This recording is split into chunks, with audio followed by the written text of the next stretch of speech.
एक फैमिली को दिखाया गया है। उनमें एक हस्बैंड और एक वाइफ और उनके 2 छोटे बच्चे होते हैं। वो लोग अपनी लाइफ में बहुत खुश होते हैं। फिर दिखाया जाता है कि उन बच्चों में एक बच्चा अकेला है जो अपनी मदर को फाइंड कर रहा हो। अपनी माँ को ढूंढते हुए वो एक नदी के पास चला जाता है, जहाँ पर वो देखता है कि उसकी मदर उसके भाई को नदी में डुबोकर मार रही है। बच्चा वो सब देखकर काफी डर जाता है और वहाँ से भागने की कोशिश करता है, लेकिन उसकी मदर उसका पीछा करते हुए उसे पकड़कर ले ही जाती है। इसके बाद सन 1973 में लॉस एंजलिस को दिखाया गया। यहाँ पर एना नाम की एक औरत दिखाई जाती है जो अपने 2 बच्चों क्रिस और समंथा के साथ रहती है। वो अपनी लाइफ को अकेले ही गुजार रही थी क्योंकि एना के हस्बैंड एक पुलिस ऑफिसर थे जिनकी डेथ हो चुकी। एना बच्चों का ख्याल और घर के सारे मामला खुद अकेले ही हैंडल करती थी। इसके अलावा एना डिपार्टमेंट ऑफ सोशल सर्विसेज में जॉब भी करती थी। इस डिपार्टमेंट का बेसिक वर्क ये देखना था कि पेरेंट्स अपने बच्चों की सही से तरबियत और परवरिश कर भी रहे हैं या नहीं। एना को अपने ऑफिस से ये पता चलता है एक पेट्रिशिया नाम की औरत और उसके बच्चों का केस उसकी एक कोलीग को दिया जा रहा है। ये एक ऐसा केस था जिसे पिछले कई सालों से एना ही हैंडल कर रही थी और ये चीज एना को पसंद नहीं आई। तब एना के बॉस उसे समझाते हैं कि एना के ऊपर काम का पहले ही बहुत बर्डन है और यहाँ तक कि उसने अपने बच्चों का ख्याल भी अकेले ही रखना होता,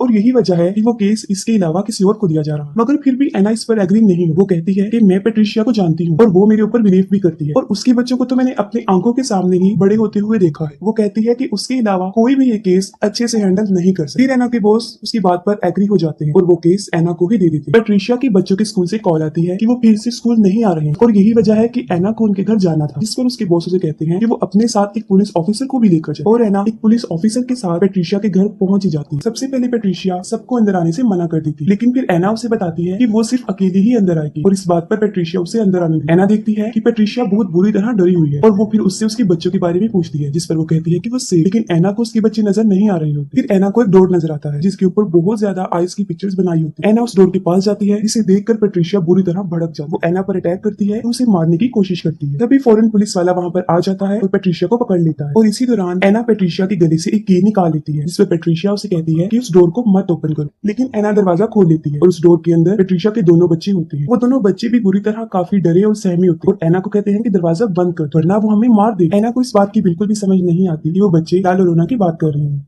इसके बाद उन बच्चों को चाइल्ड सर्विस शेल्टर में भिजवा दिया जाता है। एना देखती है कि उन बच्चों के हाथ में जलने का निशान है, जिस पर वो बच्चे कहते हैं कि ये उसने ही किया। तब भी एना को समझ नहीं आती कि वो किसकी बात कर रही है। इसके बाद एना अपने घर चली जाती है और रात के वक्त लाल और रोना पेट्रिशिया के बच्चों को पानी में डिबोकर मार। उन बच्चों को नदी में डिबोने के दौरान लाल और रोना की आंखों से मुसलसल आंसू बह रहे हैं और यही वजह होती है कि उसे वीपिंग वुमेन कहा गया है। एना के पास कॉल आती है कि पेट्रिशिया के बच्चे नदी में डूबकर मर गए हैं। एना वहाँ पर पहुंच जाती है और अपने बच्चों को कहती है कि वो कार में ही बैठे रहे। वो कार को थोड़ा दूर ही पार्क करती है ताकि उसके बच्चों को कुछ भी पता ना चले। एना अभी उन बच्चों की डेड बॉडीज के पास पहुंचती ही है कि तभी वहाँ पर पेट्रिशिया भी आ जाती है और वो एना को कहती है कि तुमने मेरे बच्चों को मार डाला और ये भी कहती है कि सिर्फ एक ही रात बची थी और इसके बाद हमें उससे छुटकारा मिल जाता है, जिस पर एना उससे पूछती है कि किससे, और पेट्रिशिया जवाब देती है कि लाल और रोना से। इसके बाद पुलिस वाले पेट्रिशिया को वहाँ से ले जाते हैं। बाहर कार में समंथा सो जाती है जबकि क्रिस जाग रहा होता है। वो चुपके से गाड़ी से उतरकर उन बच्चों की डेड बॉडीज को देखने जाता है। इसी दौरान क्रिस को वहाँ पर किसी के रोने की आवाज आती है और ये कोई और नहीं होती बल्कि लाल और रोना होती है जो कि क्रिस को अपने पास बुला रही होती है और फौरन वहाँ से गायब भी हो जाती है। फिर एकदम से वो क्रिस के पास आ जाती है और उसका हाथ पकड़ लेती है, जिससे कि उसका हाथ जल जाता है और क्रिस के हाथ पर भी जलने का वैसा ही जख्म हो जाता है जैसा पेट्रिशिया के बच्चों के हाथ पर था। क्रिस काफी डर जाता है और कार में आकर बैठ जाता है, लेकिन लाल और रोना भी वहाँ पर पहुंच जाती है और क्रिस को डराना शुरू कर देती है। लाल और रोना कार के अंदर भी आने की काफी कोशिश करती है। फिर एना वहाँ पर आ जाती है और उन्हें लेकर घर आ जाती है। अगली सुबह एना चर्च जाती है और चर्च के बाहर एक विच डॉक्टर जिनका नाम रेफल ओल्वेरा होता है वो खड़े होते हैं। वो अपने जादुई वर्ड्स की मदद से लोगों का ट्रीटमेंट कर रहे होते हैं जिससे कि वो ठीक हो जाते हैं। एना फादर से लाल और रोना के बारे में पूछती है और फादर उससे लाल और रोना के बारे में सब कुछ बता देते हैं। समंथा जो कि अपने घर में खेल रही होती है और उसे भी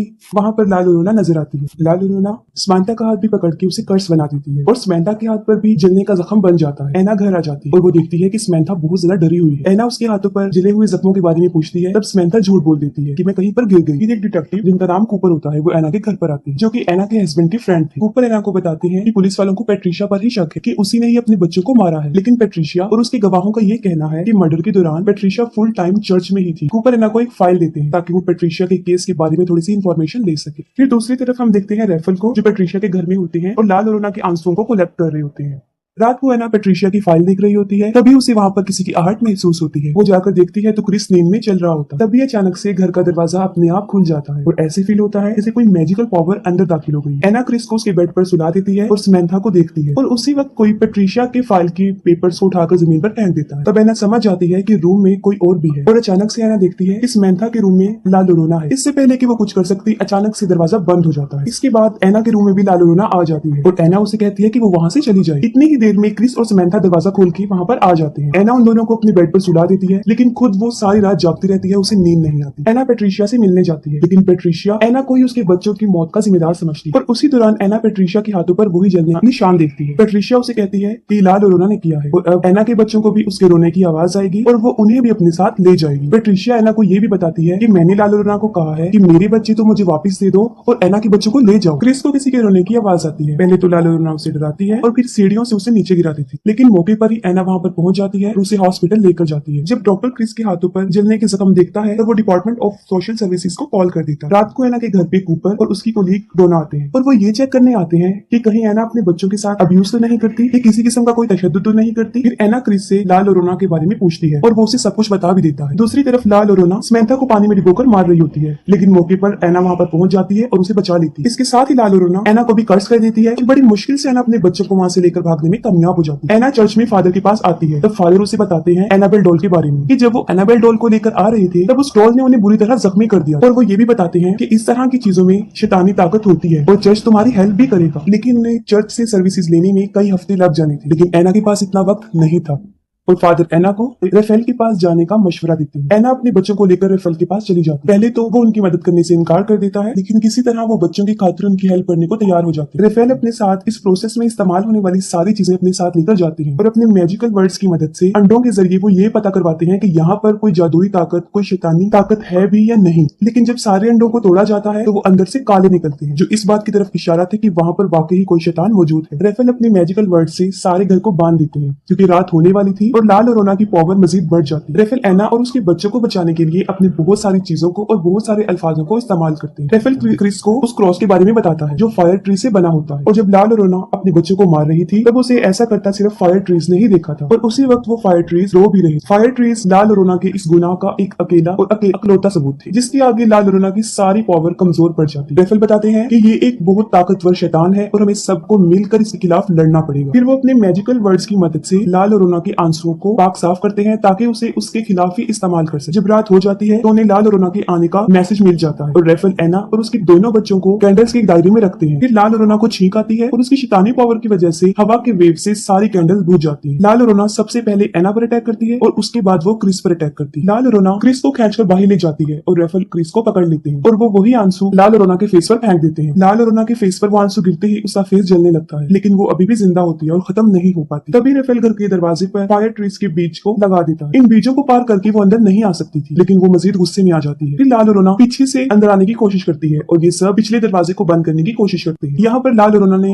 ये सब जाल इसलिए बिछाया था ताकि उन सब का ध्यान पिछले दरवाजे पर लग जाए और उसके आने में आसानी हो जाए। फिर लाल और रोना समंथा को उसकी डोल के थ्रू बाहर निकालने की कोशिश करती है। समंथा को दरवाजे के बाहर उसकी डोल नजर आती है और वो डोर ओपन करके उसे लेने के लिए बाहर जाती है। समंथा इस बात का बहुत ख्याल रखती है कि वो बीजों की तह को क्रॉस ना कर सके और तभी वहाँ पर एना पहुंच जाती है। वो समंथा को डॉल लेने से मना करती है और भागते हुए उसके पास आ जाती है, लेकिन समंथा के हाथ में उसकी डॉल लग जाती है और जब वो डॉल को अंदर की तरफ खींच रही होती है तब उन बीजों की लाइन टूट जाती है। इसी दौरान लाल और रोना समंथा को बाहर खींच लेती है और दरवाजा खुद ब खुद बंद हो जाता है। लाल और रोना समंथा को पानी में डुबोकर मारने की कोशिश करती है, लेकिन एना वहाँ पर पहुंच जाती है और उसे बचाने के लिए आ जाती है। वो भी पानी में कूद जाती है। जैसे ही एना समंथा को बचाने के लिए उसकी तरफ बढ़ती है, लाल और रोना उस पर भी अटैक कर देती है और उसे भी जान से मारने की कोशिश करती है। तभी रेफेल भी वहाँ पर पहुंच जाते हैं और वो स्विमिंग पूल को अपने जल से शिफाफ कर देते हैं, जिससे कि लाल और रोना को उस स्विमिंग पूल से निकलना पड़ता है और एना और समंथा दोनों बच जाते हैं। फिर हम देखते हैं कि एना के हाथ में लाल और रोना का लॉकेट आ जाता है और वो लोग समंथा को लेकर अंदर भी आ जाते हैं। समंथा बार बार घर से जाने की कोशिश करती है, जिस पर रेफेल एना को बताता है कि समंथा के ऊपर लाल और रोना हावी हो चुकी है और जब भी लाल और रोना समंथा को बुलाएगी तो ये फौरन उसकी तरफ चल पड़ेगी। रेफेल एना को ये भी बताते हैं कि जब तक लाल और रोना से पीछा नहीं छूटता हमें इन दोनों बच्चों की हिफाजत करनी पड़ेगी। एना अपने बच्चों को कबर्ड में इसी तरह बंद कर देती है जैसे पेट्रिशिया ने अपने बच्चों को किया। दूसरी तरफ घर के बाहर लाल और रोना अभी भी बच्चों का वेट कर रही होती है। एना रेफेल को वो लॉकेट दिखाती है जो उसने लाल और रोना के गले से उतारा था। रेफेल एना को कहते हैं कि तुम इसे संभाल कर रखो, हम इसे उसके खिलाफ इस्तेमाल कर सकते हैं। कुछ देर गुजर जाने के बाद एक औरत उन बीजों की लाइन को क्रॉस करते हुए उनके बच्चों के पास पहुंच जाती है। ये औरत पेट्रिशिया होती है, जिसे ये लगता है कि अगर वो समंथा और क्रिस को लाल और रोना के हवाले कर देगी तो वो